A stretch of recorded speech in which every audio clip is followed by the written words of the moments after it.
She laughed about having options, so I let her face them alone. I guess looking back, the warning signs were always there. But when you're 3 years deep with someone, it's easy to get blinded by habit, by hope, or maybe just by comfort.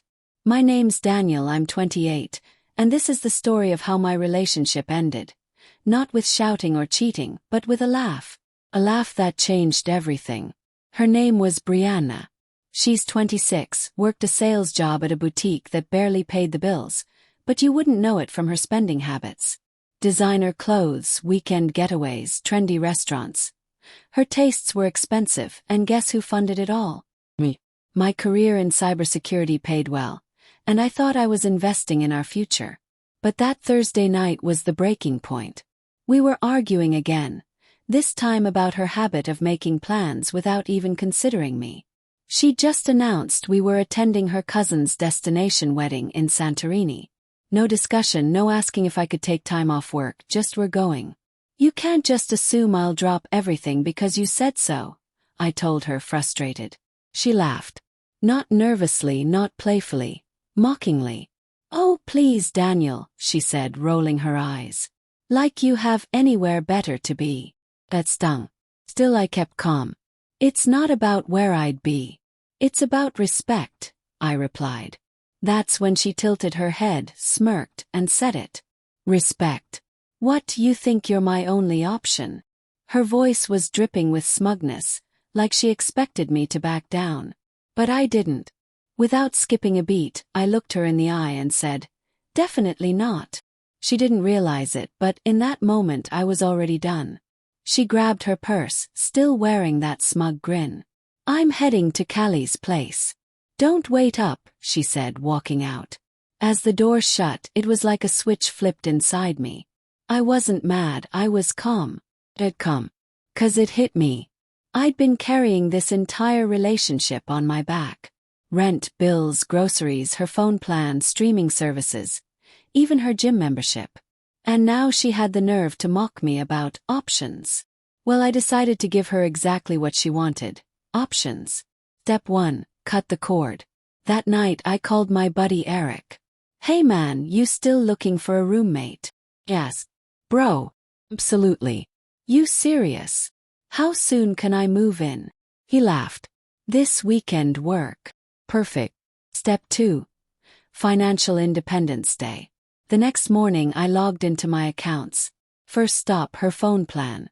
She'd been riding on my family plan for years. One click, her line disconnected. Next, streaming services. Netflix, Prime, Hulu. Changed the passwords, logged her out of everything. Then came her gym. Her prized membership to that high-end fitness club where she'd spend hours taking selfies instead of working out. Cancelled. Step 3, pack up. While she was out, I boxed up my things, the TV, gaming system, the expensive kitchenware, even the bedding I bought. I left her stuff untouched. By Saturday afternoon, I'd moved everything to Eric's place. On the kitchen counter I left a note. You're right, Brianna. You've got plenty of options. Rent's due on the 1st. $2050. Utilities not included. Good luck. Then I walked away. The fallout began almost instantly. That evening the text started. Brianna. Very funny. Netflix isn't working. Fix it. Why isn't my phone working? Where are you? Where's the TV? I ignored her. By Sunday she was calling me from her friend's phone, screaming. Daniel, what the hell? You can't just leave. Why not? I replied calmly. Didn't you say I wasn't your only option? I figured you'd enjoy your freedom. I was joking. You know I didn't mean it like that. It sounded pretty clear to me. I'm sure your other options will help with rent. You're insane. Get back here now. Hung up. But I wasn't done yet. Monday I did something petty. I created a dating profile. Nothing sleazy, just honest. Within hours I matched with 3 women from her social circle. Friends from her Pilates class and Sunday brunch group. I kept the conversations polite. Hey, I think we met through Brianna. We just broke up. The gossip spread like wildfire. By Tuesday, I got a text from her friend Callie. Brianna's crying her eyes out. She can't afford rent. Did you really just ditch her? I replied. I moved out. She said I wasn't her only option. I'm giving her space to explore them. Callie's reply. That's cold. Cold. Try 3 years of disrespect. Ask her about the DMs, the backup guys, the constant shade. By Wednesday, Brianna showed up at my office. The receptionist called. Mr. Morgan, there's a Brianna here to see you. Tell her I don't know anyone by that name. I watched from my window as security escorted her out while she screamed and made a scene. My co-workers were wide-eyed. I just sipped my coffee. That night, her mom called me. Daniel, sweetheart, what's going on? Brianna said you just vanished. Mrs. Lee, I moved out. Brianna made it clear I wasn't her only option, and I respected her decision. She says she can't afford the apartment. That's unfortunate. Maybe she should have thought about that before treating me like a walking credit card. But you two were together for years. And that's why it hurt. But I'm done. Date 1. The dominoes fell fast. 2 weeks later, reality hit her hard. Her paycheck couldn't even cover rent. She messaged every guy who ever liked her photos. Her friend Jasmine, whom I'd matched with, sent me screenshots. Brianna was desperate. Hey stranger. Miss you. Can we catch up sometime? Most ignored her. The few who replied weren't interested in footing bills.